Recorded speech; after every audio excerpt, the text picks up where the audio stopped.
I'm coming behind two great orators. Thank you guys very much.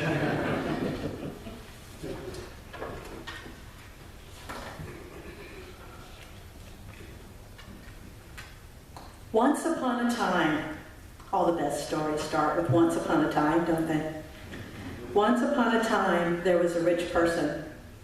This person was Hollywood rich. You know the type. They're always in the news. Their names, their faces are constantly in front of us. Thus and so said this, or thus and so wore that. Even those who, like me, don't follow celebrity gossip know their faces and their names. Outside the gate of that rich person's mansion lay a poor person. His name is Lazarus. That means God helps.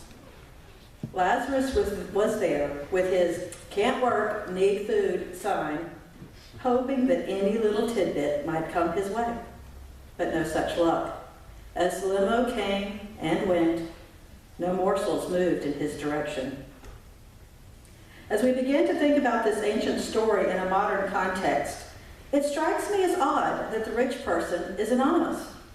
I mean, the sort of person who would be characterized as dressing in purple and fine linen and feasting every day, like their celebrity counterparts in our culture, is the exact opposite of anonymous.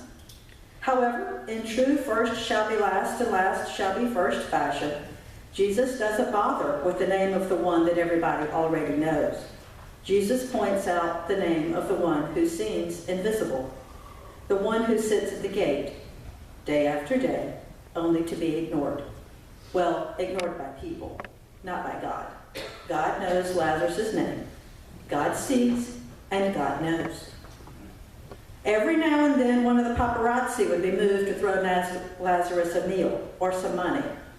This is where in the biblical story the dogs offer Lazarus his only comfort. And I don't mean to characterize the hordes of photographers who follow along behind the rich and the famous as dogs. Many of them make an excellent living selling their shots. Celebrity candidates are a huge business, and some publishers just seem to make up stories to go along with the photos. Dolly Parton was speaking of one of those publications when she said that she hoped it was printed on recycled paper, because she'd hate to think they killed a tree for that garbage. But the truth is, there's a market for it. For whatever reason, people buy it. Johnny Depp gained some notoriety during the Occupy movement for pointing out to a critic that the 1% exists because the 99% buy it. This, of course, incensed somebody, and Depp made the headlines. But he's right. That's the beauty of capitalism. The collective we have the power to control what's on the market by purchasing choices that we make. If we quit buying it, they'll quit selling it. Or maybe they'll go sell it somewhere else. Lazarus had received bad things in life, so if you were just seeing, I have skipped a page.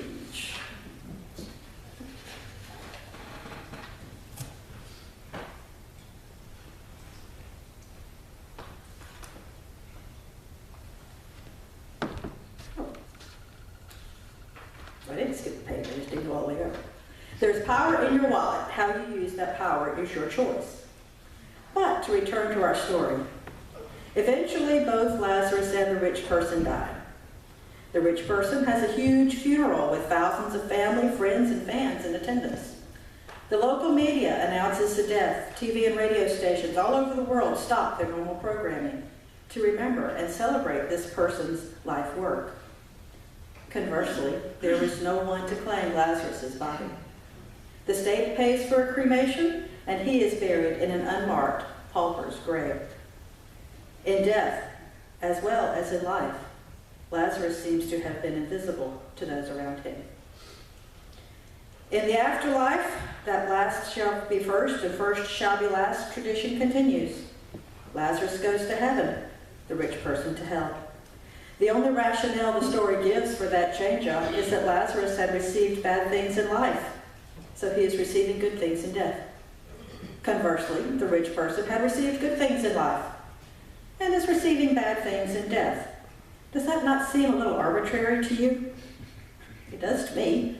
Lazarus being in heaven simply because he was poor and mistreated in life does not fit well with my idea of who gets to go to heaven and when.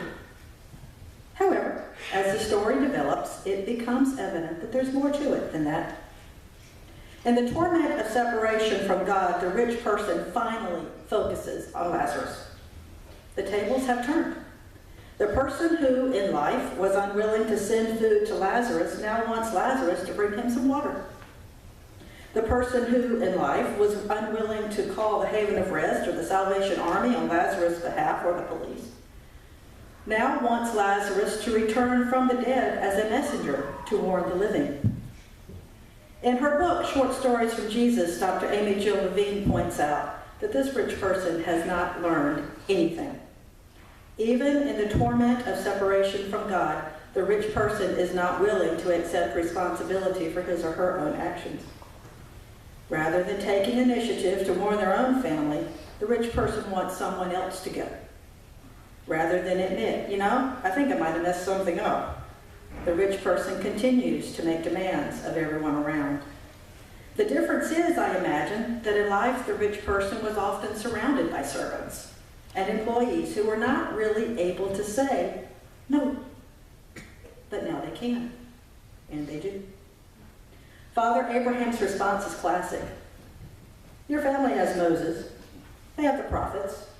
If they will listen to what they are being taught, they can avoid the torment you find yourself in.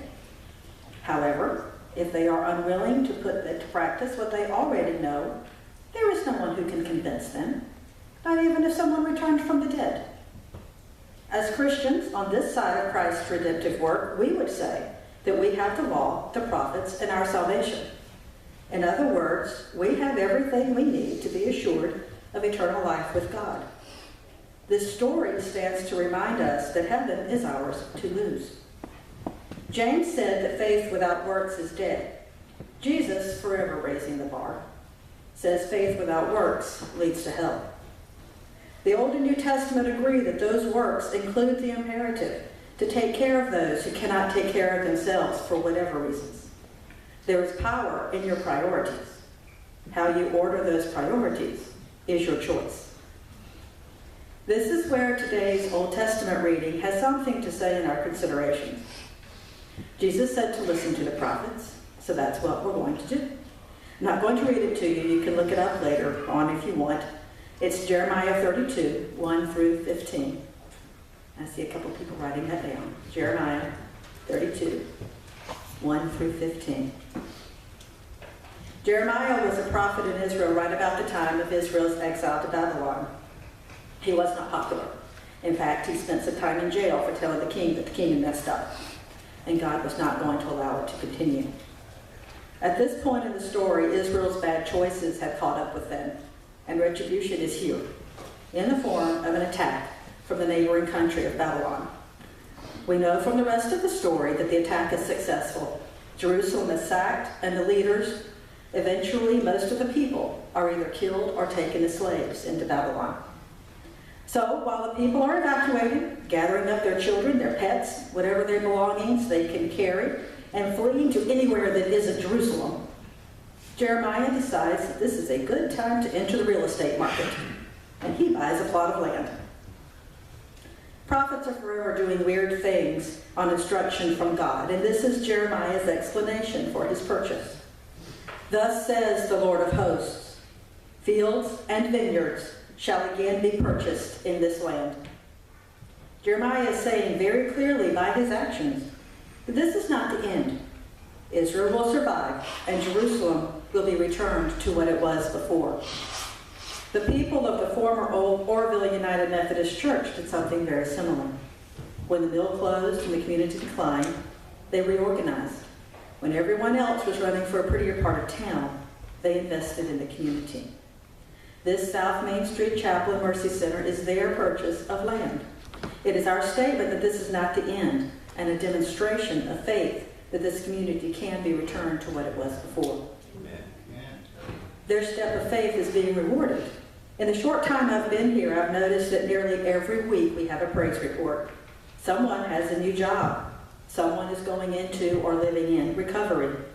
These are signs of lives being turned around. These are signs that while life has rough patches, those patches do have an edge, and things are moving in the right direction. Luke 7:1 reminds us that opportunities to fail are out there, and unfortunately we cannot miss all of them. Occasionally they do get us. In the greater story of the Old Testament, Babylon is eventually punished for their treatment of Israel. In today's parable, the rich person, punished, sent to hell because of how he's treated Lazarus. But I don't want us to think that hell is some sort of eternal I told you so. In some versions of the Apostles' Creed, it says Jesus descended into hell. This is referring to a cherished tradition in the early Christian community, that after his death, Jesus went into that place of torment and offered release. In our thinking about hell as punishment, I think it is important that we make sure we keep a way out of the torment. Unfortunately, torments are also out here. We can't miss them all, and occasionally we do fall into one, but we live in community.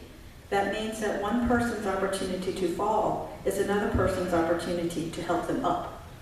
Woe to those by whom the fall comes, but blessings to those by whom the fallen are returned to health. Amen. That is what I see in the rich person's plight. Because sometimes in biblical study, it's instructive to see how the actual words are used. So please bear with me for a minute while I get technical. If you go digging around in the Greek, there are a couple of words in the story that are being translated as torment. So our translators have to do us a little disservice because of the limitations of English. English is kind of famous for using the same word in different ways. For example, you might take a ride on the bus. In that case, ride is a noun. Or you might ride the bus. In that case, the same word, ride, is being used as a verb. That's the problem that our translators have. Greek has different words for torment as a noun and torment as a verb. But English only has one, or maybe only one good one. So the noun and the verb are translated with the same word. I want to talk about the noun. In this case, the phrase is to have a torment, or to be in a torment. In our story today, the word translated as torment is used to describe the state of the rich person because of their mistreatment of the poor, as represented by Lazarus. The word occurs only 3 times in the entire New Testament. Twice are in this story. I believe the third placement to be instructive both because of where it is and because of where it is not. You might expect that particular torment to show up in Revelation, where the Antichrist and his angels are being thrown to the fiery pit. But no, that's a different word. Or maybe it's in Matthew, where it says if your eye or hand causes you to sin, pluck it out, cut it off. Better to go through life maimed than to endure the eternal fire of hell. But no, that's a different word. These passages contain similar words. They're alternate names for hell, which is also where it says the rich person went with a torment. The only other place in the entire New Testament where we see anyone in possession of a torment is Matthew 4.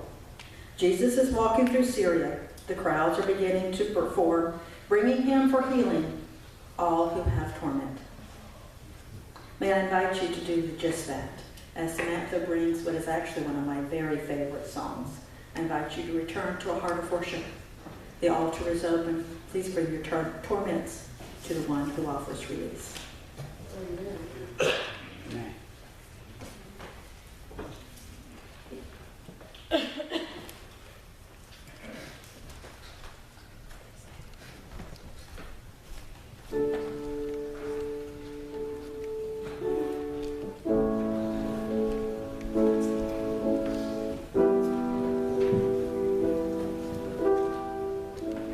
Come as God leads you to come. Pray for this.